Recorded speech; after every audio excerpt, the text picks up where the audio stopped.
What if I told you the entire ocean, every crashing wave, every silent abyss, was born not from a god of thunder, but from a mother's broken heart? This is not a tale of war or conquest. It is a story of sacrifice, of life born from sorrow, and it is one of the most powerful myths in all of African spirituality. Long before the sea existed, there was only a dry and desolate expanse. The world was a canvas of cracked earth under an endless sky, a silent kingdom of dust. Here, in the quiet dawn of existence, lived the first spirits, the Orishas. These were the divine spirits of the Yoruba pantheon, beings of immense power and cosmic purpose.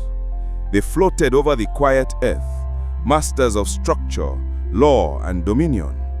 They were the architects of a silent universe, content with the profound emptiness.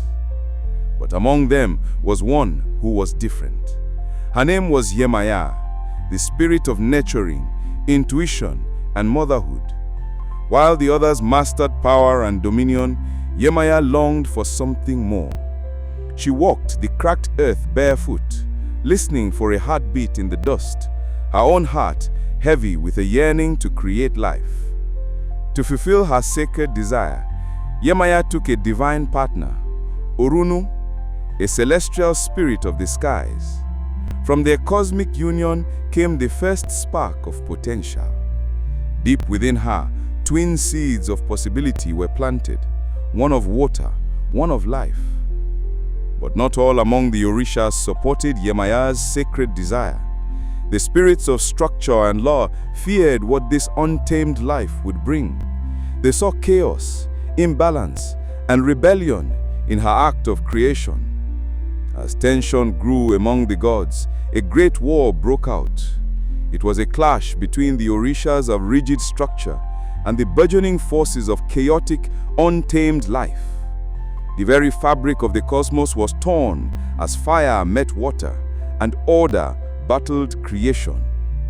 In the confusion of the Great War, the unthinkable happened. Yemaya's unborn children, the twin sparks of life, were ripped from her womb before they could be born. They were lost to the spiritual void, a sacrifice to the cosmic battle. And that was when it happened. Yemaya, filled with unbearable grief, fell to her knees on the barren earth and wept. She wept with such pain that the very sky darkened. She screamed with such force that the heavens trembled. Her tears fell, and they kept falling and falling until the entire earth was covered in water. Her sorrow had become the sea, her body broken to give it life. But what Yemaya did not realize is that in her grief, she had disturbed a power that had slept since the world was dust. In the farthest, darkest trenches, where sunlight never touched, something ancient stirred. This was Olokun, the Orisha of the abyss, guardian of secrets, keeper of madness. His silence had been broken. His still, dark realm was now invaded by life and movement, and he was not pleased. Yemaya rose from the surface to face him. Her golden dress flowed like waterfalls, her eyes now glowing with the calm, steady light of the moon. This was not a battle of fists or fire. It was a war of elements, a struggle between nurturing and destruction. "The sea was made from my pain," she called, her voice both sorrowful and firm. "But it belongs to all. We must share it, balance it, or drown in it together." But Olokun did not want balance. He wanted silence, death, stillness. She wept again, but this time not from sorrow, but from understanding. Her light poured into the deep, her divine energy merging with Olokun's madness. She calmed him not by destroying him, but by embracing him, becoming two halves of the same sea. But the story doesn't end here. Yemaya had created the seas and nurtured the life within them, but now her greatest gift was yet to come. She closed her eyes, whispered into the waves, and from her divine womb, the first human form took shape, born from the salt and moisture of Yemaya's sea. This first woman was named Alade, the mother of mothers, the first embodiment of womanhood and fertility. Yemaya placed her by the shores of the sea, a reflection of her own divine beauty and strength. And from Ayalude, humanity was born. To this day, every human being carries within them a piece of Yemaya's ocean. Their blood runs with salt water. Their hearts beat with the tide.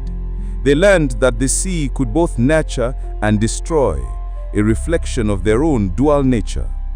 So when you feel calm by the water, it is Yemaya. When you feel fear in the deep depths, it is Olokun. Together, they remind us that even within creation, there is darkness, and even within madness, there is meaning.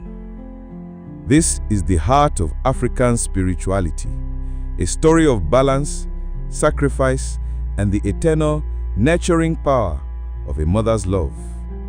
From Brazil's candomblé ceremonies to Yoruba shoreline festivals in Lagos, Yemaya, Yemoja, still receives offerings of white flowers, milk, and whispered prayers. Every drumbeat, every crashing wave keeps her story alive, proving that a mother's tears can echo for millennia. So the next time a wave grazes your feet or a deep current chills your bones, remember, every drop of salt water was once a tear from a mother who loved so fiercely that she birthed an ocean. Listen closely. The tide still carries her lullaby, and Olokun's rumble reminds us to honor the balance within.